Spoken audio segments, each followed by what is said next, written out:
Good morning. Morning. Morning, Lisa. Morning, Andrew. Today I have whipped out Nothing at the End of the Lane, issue 2.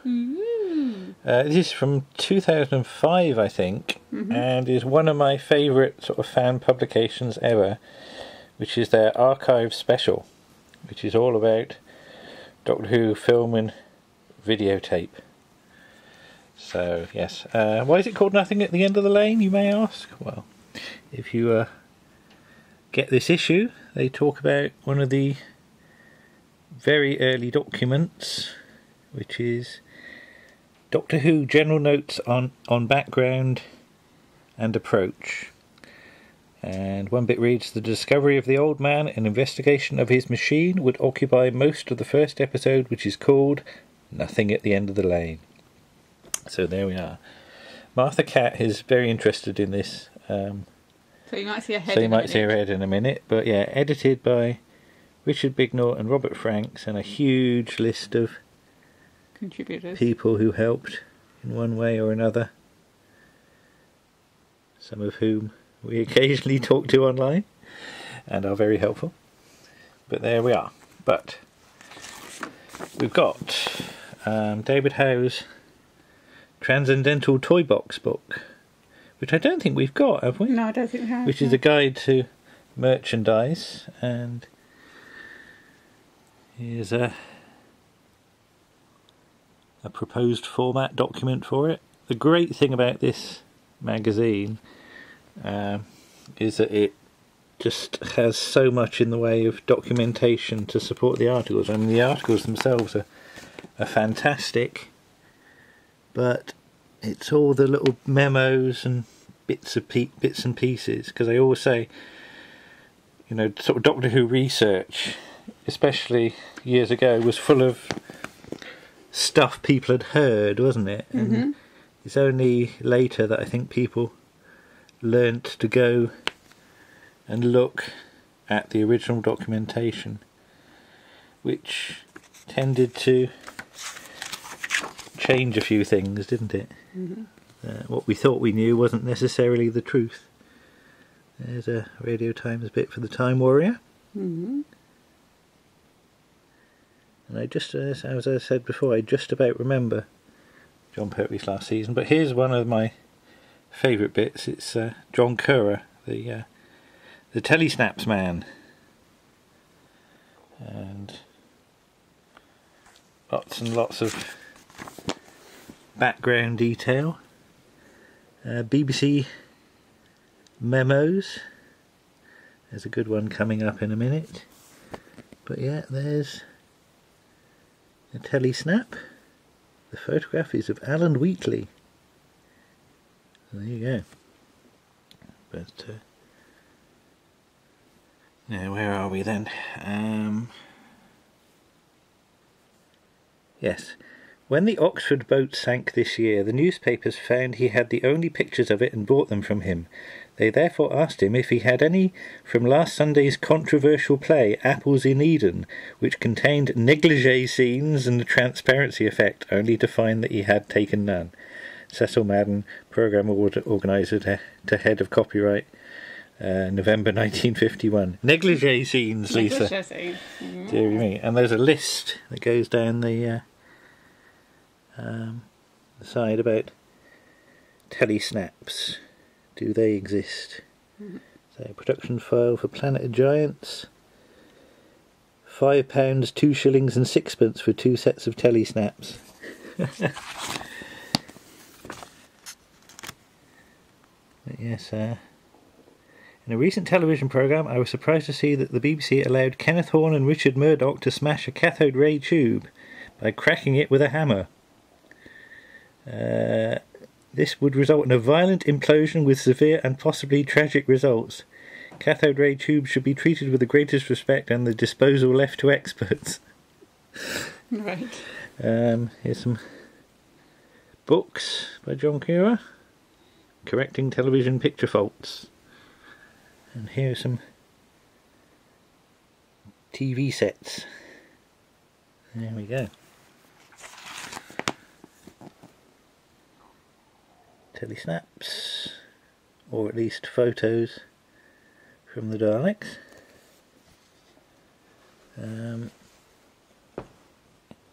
Here's one of the ones from the Crusade, and has been pointed out the actual one of the illustrations clearly seems to be based on the photo. Somebody once wrote to Doctor Who magazine, I think, that said the chap in the middle looks like Richard Herring. Not sure about that, but there you go. Yes, but here's what a sheet of telesnaps actually looks like in the files, and the sheer amount of information that those have preserved about just what things looked like on the telly is proved invaluable. There's a couple here from Softly Softly. Alright. With William Hartnell. Alright, okay. There he is. Oh yeah. Softly Softly, cause of death, January 68. And Royal Gala performance. And Z-Cars business trip with Roger Delgado. This is one of Sean Sutton's ones. And what have we got here? Softly Softly Inducement, 1967, with Nick Courtney. Okay. So Nick Courtney, Frank Windsor, Norman Bowler. Right. Now another of the big ones about holdings of the film and videotape library, and how once upon a time there was really very little of anything surviving. The War Games episodes 2, 5, 8 and 9, and that's all there were in 1978.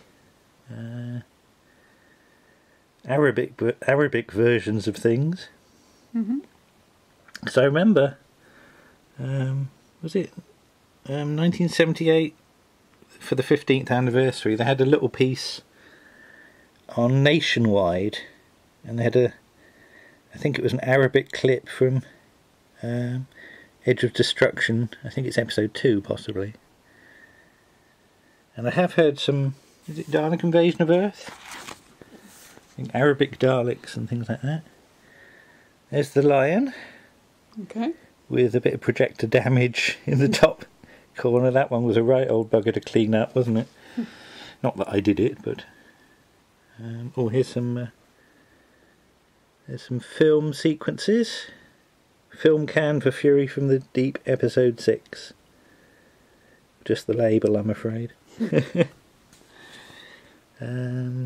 16mm film reel from The Face of Evil. I mean, yes, I could spend hours on this video just poring over this. Oh, that's when the Fury from the Deep sort of offcuts were found. Scenes from the Power of the Daleks trailer. I remember they were terribly excited when that was found in 2003, because wasn't that shown at the convention? And yes, I think somebody said get there on time because there's something good being shown at the start. Yes. Yeah. Space Pirates footage. But yes, even when these sort of little sort of odds and ends turn up these days, it's still very exciting. Death Comes to Time. Oh, Martha's complaining. What's the matter, Mum? Pair of the Daleks CD-ROM. I don't think we ever even got that. It was a sort of MP3 CD thing. This is interesting. This is the sort of loose cannon reconstructions. And for Marco Polo, they'd done a reconstruction, and then the telesnaps turned up. So it was interesting to compare what their guess as to how it looked compared to what was actually on screen. Their map was a bit more elaborate than what was actually on the telly. Yes. Some of the shots were different, but on the other hand, some of the shots were pretty close. And then over the page, I think we've got, yes, so Day of Armageddon they did a reconstruction of, and then the whole episode turned up. Mm-hmm. And yes, the camera script states there are 2 Daleks in the opening scene. Mm. But yes, there we go. Yes, in the episode it's only 2. Okay. So, just because it says in the camera script doesn't mean you're right. But again, there was some sort of set detail that people sort of knew. Mm-mm. And they were very good on that final shot with Nick Courtney's hands operating the controls of the spaceship. So, fascinating exercise. Dalek Master Plan cutting for Golden Death. Doctor Who continues his adventures through space and time. And there's Destruction of Time. Dust blows across the planet Campbell.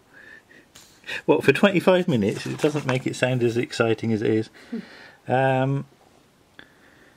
History of why things were kept and then why things were wiped. And that makes very depressing reading when you start to go through when things were junked. Again, there's a side panel which is junk wipe date, and there's a lot that go in 67, some more that go in 69, and then yes, look at all those. That's all the videotapes, of course, being wiped. Here's a brilliant picture. It's certain members of the restoration team in 1993 at Pebble Mill. With some big pile of tapes. But yes, who are these young looking boys, eh?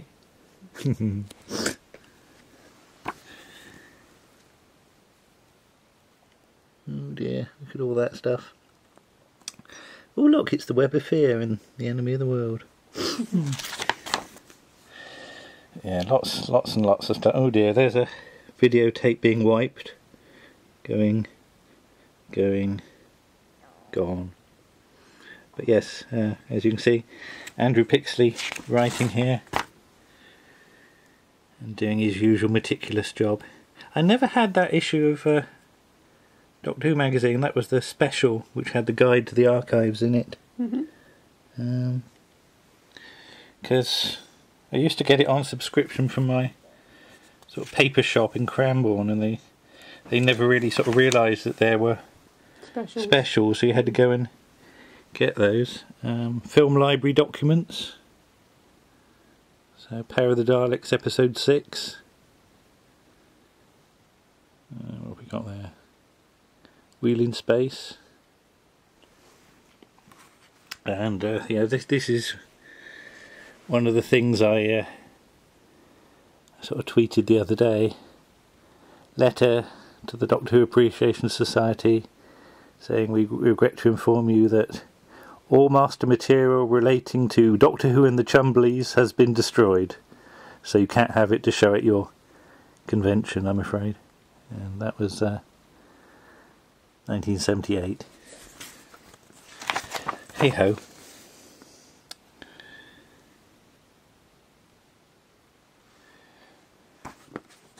Yes, there's a picture of Sue Malden in the archives, surrounded by lots of material. What's that? One of the film cans of Colony in Space recently sold on eBay. That's just the film inserts. It's a rather silly cartoon. Doctor Who with John and Gillian travels in his time machine to the late 1970s. They arrive outside an odd round structure. Who are you? I'm the Good Witch of the BBC. Please, Doctor Who, help us stop the evil witch and save the enchanted archive. Of course, I'm frightened. But yes, Doctor Who and his helpers go in, and Doctor Who's not that bothered. I'll be off then, as all my adventures still exist. That's TV comic. 8mm film.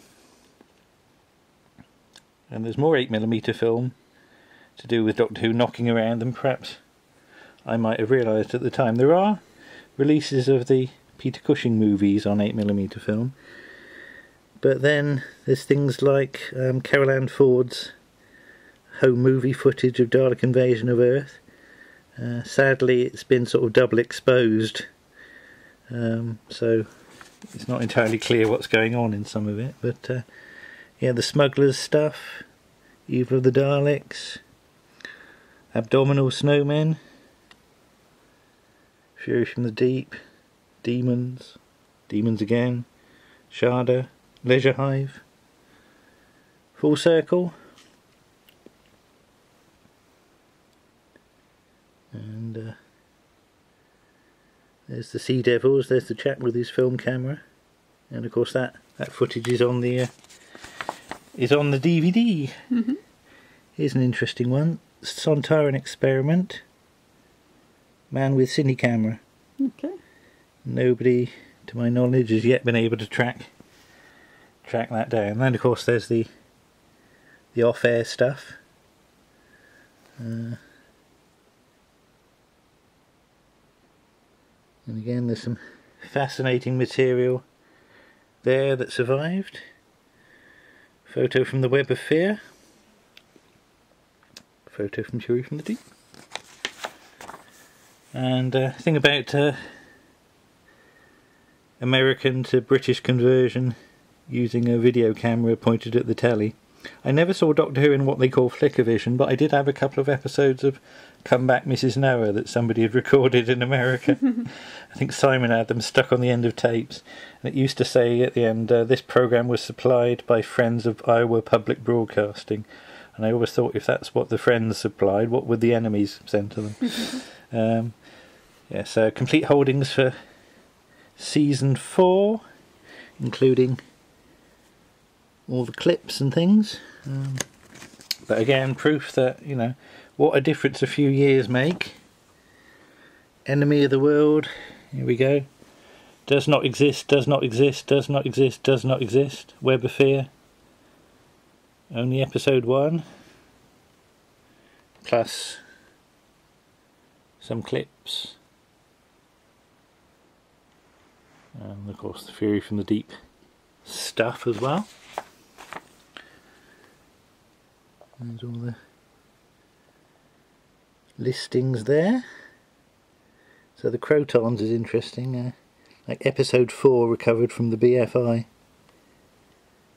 And War Games came from 2 different sources. Although I think the BFI had the much better copy, it turned out in the end. Because it didn't have all mould all over it. That would help. Yeah. And there's some colorisations by Stuart Humphreys. Later, of course, to work on the DVD range. There you go. But yeah, absolutely brilliant issue there. Highly recommended. If you can get a hold of it. If you can get a hold of it, and very much looking forward to what they can come up with next. Bye bye then. Bye. Bye.